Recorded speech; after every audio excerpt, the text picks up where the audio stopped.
ఈరోజు ఈ వీడియోలో నేను day in my life video అయితే పెడుతుండా. ఈరోజు అయితే మాకు చాలా స్పెషల్, ఎందుకంటే ఈరోజు money birthday. So money birthday స్పెషల్గా మేము మా ఇంటికాడ ఉండే ఎన్ఆర్ఐ లేఅవుట్ శ్రీ సుందర ఆంజనేయ స్వామి గుడికి అయితే దర్శనానికి అయితే వచ్చినాం. ఈ గుడి గురించి మినీ వ్లాగ్ అయితే నేను ఆల్రెడీ నా ఛానల్లో అయితే పోస్ట్ చేసిన. ఈ గుడి ఏమో ఏషియాలోనే నంబర్ 1 గుడి. ఇలాంటి గుడి అయితే ఇంకా ఎక్కడా లేదు. ఒరియా స్టైల్లో అయితే ఈ గుడి కట్టిండ్రు. మళ్ళీ ఈ గుడిలో అయితే ఆంజనేయ స్వామి వారు ఉండేదేమో ఫస్ట్ ఫ్లోర్, స్వామివారి తాక్ ఉండేదేమో గ్రౌండ్ ఫ్లోర్. ఈరోజు ఎట్టో కట్టలు నాకైతే ఆ గ్రౌండ్ ఫ్లోర్లో స్వామివారి తాక్ వీడియో అయితే నాకు దొరికింది. అది కూడా నేను ఇక్కడ పోస్ట్ చేసిన.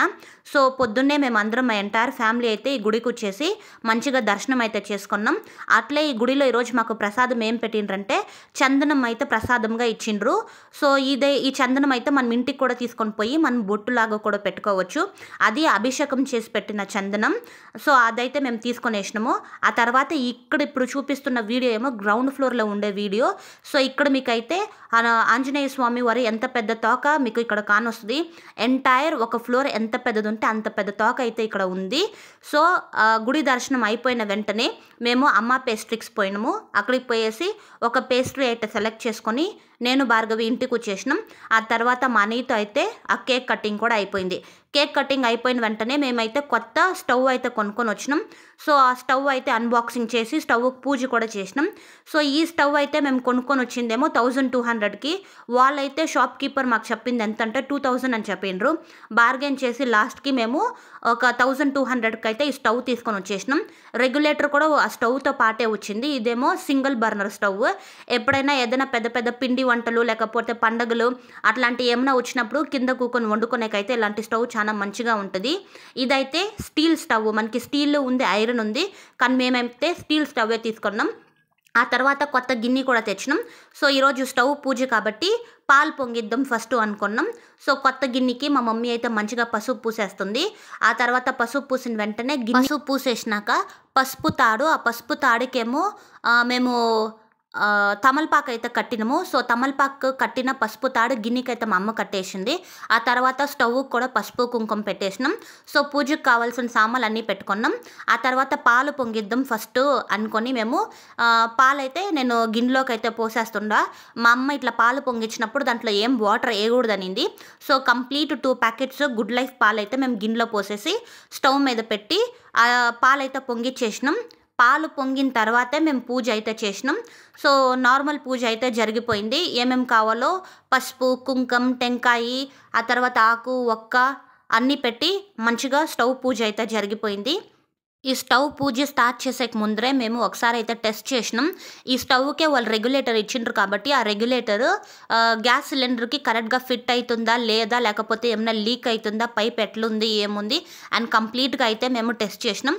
అంతా మంచిగా ఉంది అని తెలిసినాకే మేము స్టవ్ పూజ అయితే స్టార్ట్ చేసినాం. ఇక్కడైతే మా అమ్మ అయితే మంచిగా పూజ అయితే చేసింది.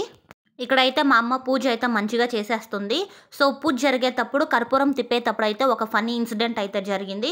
ఫస్ట్ మా అమ్మ ఏమో అగరబత్తి ఏమో మంచిగా స్టవ్కి తిప్పేసి అంతా మంచిగా జరగాలి అనుకుని దేవుడికి ముక్కేసి అగరబత్తీలు అయితే తిప్పేస్తుంది. అగరబత్తీలు తిప్పేసిన వెంటనే కర్పూరం కూడా తిప్పాలని కర్పూరం కూడా తిప్పుతుంది. అప్పుడు నేను కూడా బెల్లు కొడతా కర్పూరం తిప్పుతున్నా. మా అమ్మ ఫస్ట్ కర్పూరం ఏమో స్టవ్కి తిప్పుతా దేవుని అయితే ముక్కుంటుంది.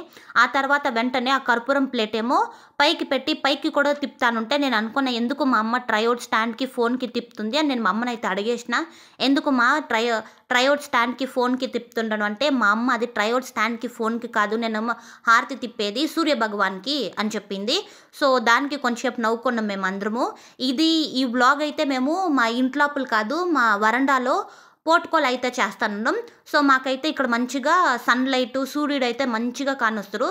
సో మా మమ్మీ అందుకే హారతి పైకి తిప్పింది. ఆ తర్వాత మా అమ్మ మా ఇద్దరికి కుంకుమ పెట్టేసింది. సో సక్సెస్ఫుల్గా మా కొత్త స్టవ్ పూజ అయితే మా అన్నయ్య బర్త్డే రోజు మంచిగా జరిగిపోయింది. సో ఇక్కడైతే బెంగళూరులో క్లైమేట్ అయితే అన్ప్రెడిక్టబుల్. ఎప్పుడు ఎండ ఉంటుంది, ఎప్పుడు వాన వస్తుంది, ఎప్పుడు చలి ఉంటుంది అని అస్సలకైతే తెలీదు. సో ఈరోజు పొద్దున్న ఇంకా క్లైమేట్ అయితే కొంచెం చాలా కూల్గా ఉన్నింది. సో మేమైతే ఎక్స్పెక్టే చేయలేదు, చాలా పెద్ద వాన అయితే వచ్చేసింది ఈరోజు.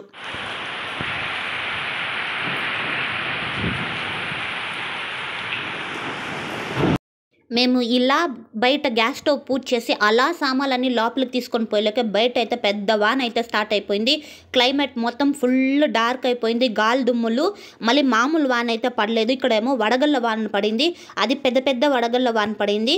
సో నేను మా అమ్మని అయితే క్లైమేట్ మొత్తం ఫుల్గా డల్ అయిపోయింది, ఫుల్ పెద్ద వాన వస్తుంది కాబట్టి నాకు టీ పెట్టిమని చెప్పిన. సో మా అమ్మ అయితే ఇక్కడ ఎప్పుడైనా వానలాకాలం వచ్చినప్పుడు ఇంజి యాలక్కాయ క్యాడమన్ వేసి టీ పెట్టేస్తుంది. సో ఇక్కడ ఈరోజు కూడా మా అమ్మ నాకు యాలక్కాయ క్యాడమన్ టీ అయితే పెట్టించింది. 2 గ్లాసుల పాలకి 1 స్పూను టీ ఆకు పౌడర్, కొంచెము దంచిన అల్లం, ఒక యాలక్కాయ వేసి మంచిగా మరిగించి టీ అయితే పెట్టించింది. సో ఇక్కడైతే మెజారిటీ ఎప్పుడంటే అప్పుడు వానలు అయితే వస్తుంటుంది. ఇలాంటి క్లైమేట్ మీరు ఎక్స్పీరియన్స్ చేయాలంటే బెంగళూరుకి అయితే రావాలి. సో మంచిగా మా అమ్మ అయితే టీ పెట్టించింది. టీ కూడా మరిగిపోయింది. ఆ తర్వాత వాన్లో మంచిగా మేమైతే టీ అయితే ఎంజాయ్ చేసినాం. ఇదే ఈరోజు డే ఇన్ మై లైఫ్.